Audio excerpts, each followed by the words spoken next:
হয়তো কোনো এক পক্ষ ভেবেছে যে নতুন নেতৃত্ব হচ্ছে দেশে, এটা হতে দেওয়া যাবে না। কিংবা হয়তো তার আইডিওলজিতে কিছু জায়গা ছিল যেটা আমাদের দেশের জন্য অনেক প্রয়োজনীয় ছিল এবং হয়তো যেই মানুষরা আসলে দেশের শত্রু, তারা চাচ্ছিল যে সে সেই জায়গাটায় না পৌঁছাতে পারে। তখন আমার কাছে মনে হয় যে আমাদের যাদের নিজেদের পরিকল্পনা ইচ্ছা আছে, আমরাও যদি এটা ব্যক্ত করি, তখন হয়তো এই শত্রুপক্ষ বুঝতে পারবে যে এই স্বপ্নটা বাস্তবায়ন করা কিংবা এই আসনটাকে সংরক্ষিত করা কিংবা এই দেশের উন্নয়ন করা একজন মানুষের স্বপ্ন না। এটা বাংলাদেশের স্বপ্ন। বাংলাদেশের প্রত্যেকটা মানুষই হয়তো সাহস করে সামনে আসে না। একটা তো হচ্ছে স্ট্রাকচারাল চেঞ্জ, কিছু আছে অ্যাডমিনিস্ট্রেটিভ চেঞ্জ, আর আমি স্পেসিফিক্যালি একটা জায়গায় ফোকাস করছি, সেটা হচ্ছে এফেক্টিভ ডিপ্লোমেসি। কারণ আমি খুব একটা বিশাল সময় ধরে দেখছি যে বাংলাদেশ একটার পর একটা যুদ্ধ, আন্দোলন, গণ অভ্যুত্থান অনেক রকম চেঞ্জের মধ্য থেকে যায়, কিন্তু কেন যেন আমরা একটা গোলকধাঁধা থেকে বের হতে পারি না। দেখা যায় আমরা আন্দোলন করছি, সংগ্রাম করছি, আমরা ভাবি এবার হয়তো আমাদের দিন বদলাবে, কিন্তু দেখা যায় ঘুরে ফিরে আমরা আবার সেই শূন্য থেকে শুরু করতে হয়। তো সেই জায়গাটাতে যখন আমি দেখছি যে অনেক মানুষ অনেক রকম কথা বলছে, যে একজন বলছে ভারতীয় আধিপত্যের কথা, একজন আবার হচ্ছে পাকিস্তানের সাথে সখ্যতার কথা বলছে। তবে আমি যেটা বিশ্বাস করি সেটা হচ্ছে বাংলাদেশকে যদি আপনারা একটা উন্নত দেশ হিসেবে, সাস্টেইনেবল কান্ট্রি হিসেবে, সম্মানের দেশ হিসেবে দেখতে চান আসলেই, তাহলে কিন্তু পৃথিবীর যত দেশ আছে তার সাথে আপনার কূটনৈতিক সম্পর্ক এমন হতে হবে যে কেউ আপনার প্রভু না, কিন্তু কেউ আপনার শত্রুও না। কাজ করার ক্ষমতা শুধুমাত্র আমার আসনেই তা কিন্তু নয়। আমি যখন পার্লামেন্টে বসবো সেখানে কিন্তু আসলে পলিসি মেকিং, ল মেকিং, অন্য যারা থাকবে পার্লামেন্টে তাদের সাথে আলোচনায় যাওয়ার অনেক সুযোগ থাকে। তো আমার একটা লক্ষ্য হচ্ছে কিভাবে আমার দেশের যারা হচ্ছে মনোনীত হয়ে যাবে সেই আসনে, তাদের মধ্যে আমি আসলে সেই ধরনের এক ধরনের পরামর্শ ভিত্তিক এবং কনসেনসাস ভিত্তিক একটা জায়গায় যেতে পারি, যেখানে আমি বাংলাদেশকে সারা বিশ্বের সামনে সম্মানের সাথে তুলে ধরতে পারবো। নির্বাচনের প্রিপারেশন কখনো হঠাৎ করে হয় না, এটা একটা দীর্ঘদিনের পরিকল্পনা, দীর্ঘদিন রাজনৈতিক দলগুলোর সাথে আলোচনা, অনেক কিছুর ভিত্তিতে আগে থেকেই ডিসাইডেড ছিল। এবং আমি অলরেডি বলেছি যে ঢাকা 8, একেবারে ঢাকা 8 তো হচ্ছে আমাদের দেশের প্রাণকেন্দ্র, রাজধানীর প্রাণকেন্দ্র। সেখানে আমি যে এলাকায় বড় হয়েছি সেটা আবার হচ্ছে ঢাকা 8-এর প্রাণকেন্দ্র। তো আমার একটা বিশেষ কারণ ওই কারণেই ছিল যে আমি এই আসন থেকে নির্বাচন করব।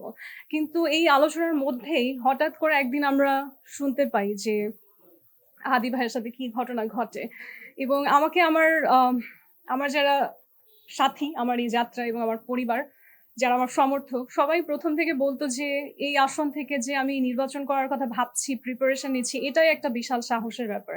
এবং আমাদের রাজনৈতিক প্রেক্ষাপটে রাজনৈতিকভাবে মানুষকে যেভাবে করে আসলে দমিত করা হয়, সেই কালচারের মধ্যে একজন নারী হয়ে এই সোসাইটিতে যে আমি ডিসাইড করেছি যে একেবারেই হচ্ছে আমাদের রাজনীতির সবচেয়ে সর্বোচ্চ শীর্ষ নেতারা যেখানে হচ্ছে প্রতিযোগিতা করছে সেটার অংশ হওয়া, এটাই এক ধরনের সাহসের বিষয়। তো সেই সাহসটা সঞ্চয় করতে করতেই যখন নিজের সামনে দেখছি যে অন্য একজন এইভাবে আসলে অবদমিত হয়েছে, সেটা আমাকে আসলে এক ধরনের স্পৃহা যোগায় যে হয়তো কোনো এক পক্ষ ভেবেছে যে নতুন নেতৃত্ব হচ্ছে দেশে, এটা হতে দেওয়া যাবে না।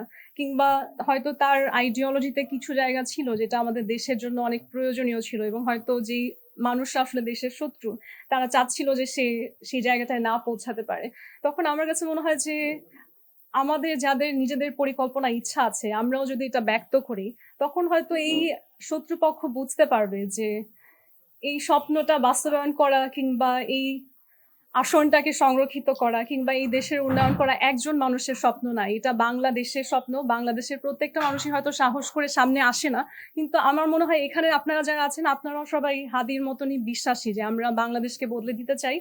এটা তো একটা অদ্ভুত প্রশ্ন। এনসিপি একটা আলাদা প্ল্যাটফর্ম, গণ অধিকার পরিষদ আলাদা প্ল্যাটফর্ম, তাদের রাজনৈতিক মতাদর্শ ডিফারেন্ট এবং তাদের মেম্বার্স লোকজনও ডিফারেন্ট। তবে রাজনীতিতে দেশের স্বার্থে আমি বিশ্বাস করি যে একটা জন ঐক্য থাকা প্রয়োজন।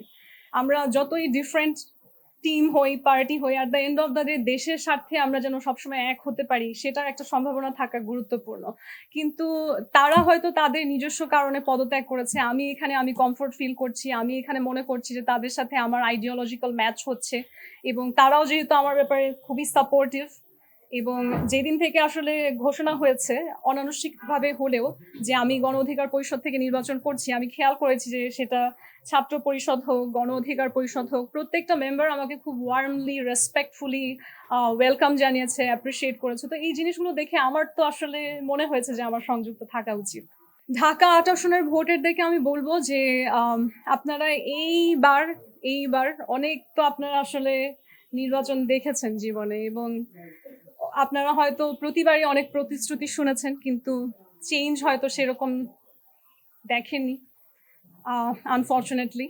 এইবার অ্যাটলিস্ট এবারের নির্বাচনে আপনারা প্রতীক, মার্কা এই সব কিছুর ঊর্ধ্বে গিয়ে প্রার্থী যে দাঁড়িয়েছে তাকেও দেখুন এবং শুধুমাত্র হচ্ছে শোনা কথার উপরে বেস করে না। আমি চাই আমার আসনের যত মানুষ আছে আপনারা আমার সাথে ফ্রিলি যোগাযোগ করতে পারেন, কথা বলতে পারেন। আমি যখন আমার ক্যাম্পেইনে বের হবো আমি সর্বোচ্চ চেষ্টা করব যে প্রতিটা মানুষের সাথে যতখানি সম্ভব আমি যাতে কানেক্ট করতে পারি। আমার মনে হয় যে ঢাকা ৮ আসনের মানুষরা প্রচন্ড শিক্ষিত। একটা স্পেশাল কারণ, যে কারণে আমি ঢাকা ৮ আসন থেকে নির্বাচনে দাঁড়িয়েছি। আমি বিশ্বাস করি এখানকার বেশিরভাগ ভোটাররাই শিক্ষিত, ভালো ব্যাকগ্রাউন্ডের এবং তারা কালচারালি অনেক অ্যাওয়্যার। এই জায়গাটার মধ্যেই কিন্তু আমাদের যত ধরনের প্রেস ক্লাব বলেন, সচিবালয় বলেন, যত ধরনের কালচারাল ইনস্টিটিউট আছে এই জায়গাটার মধ্যেই। তো আমি বিশ্বাস করি এখানকার মানুষ ঢাকা বা বাংলাদেশের অন্য যে কোনো জায়গা থেকে অনেক বেশি বিচক্ষণ এবং আমি আশা করি যে আপনারা বিচক্ষণতার সাথেই প্রার্থী দেখে এবার ভোট দিবেন।